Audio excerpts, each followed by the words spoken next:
Seamless method. It's unique. So what's your examples? Do you have any students? Please tell us about the results of your method. We've done some case studies, and I certainly have clients who I've worked with. So I guess I'll pick on one since we're in Chicago. One of the case studies is named Sleepless in Chicago. A woman came to me. She's a professional woman, high influential position in the corporate world. She's happily married with children. Her commute is not terrible, but her commute is substantial. She travels for about 45 minutes each way in the morning. And she came to me because she had trouble sleeping and getting enough sleep. So the beautiful thing about the seamless method, and yes, it is self-promotion in this case, but it doesn't focus on just one thing. It focuses on all of the reasons why people are in trouble and why we cannot do the simplest things we all know we should be doing. So we looked at psychological reasons, we looked at physical reasons, we looked at environmental reasons, and then we looked at energetic reasons to try to figure out why this particular woman was not getting enough sleep. And when we went through a whole myriad of issues, we saw that it was not environmental, right? Her room was dark enough, her husband was not snoring, so there was nothing that was environmentally making it difficult for her to fall asleep. It was not a psychological issue. It was not that she was worried too much about what's happening tomorrow.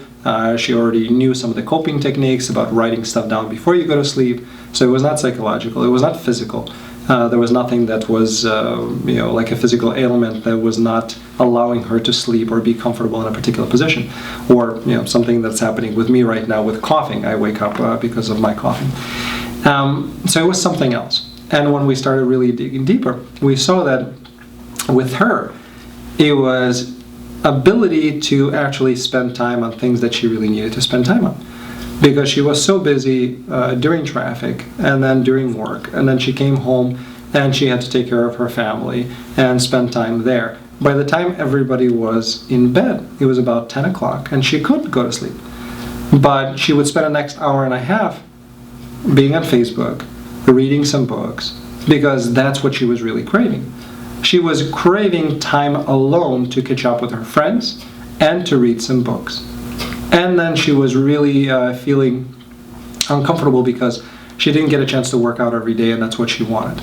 So we reprioritized her time. We included a lot of elements that she was missing. We removed some elements which were not helpful for her in terms of stress. We changed some of the radio that she's listening to. As a matter of fact, we took off radio, and on her commute to and from work, we had her listen to books on tape. Because she couldn't find time to read, that's okay. By listening to books on tape or audio CDs in this particular case, then she was still reading, but she was doing that in a time that was more appropriate for her. Instead of trying to work out and come back home from work and make her class, which she couldn't make often because of being late at work or traffic, we had her get a membership in a club that's right next to her work. So she could go, she can avoid traffic and come back home probably at the same time, but then she would have already worked out.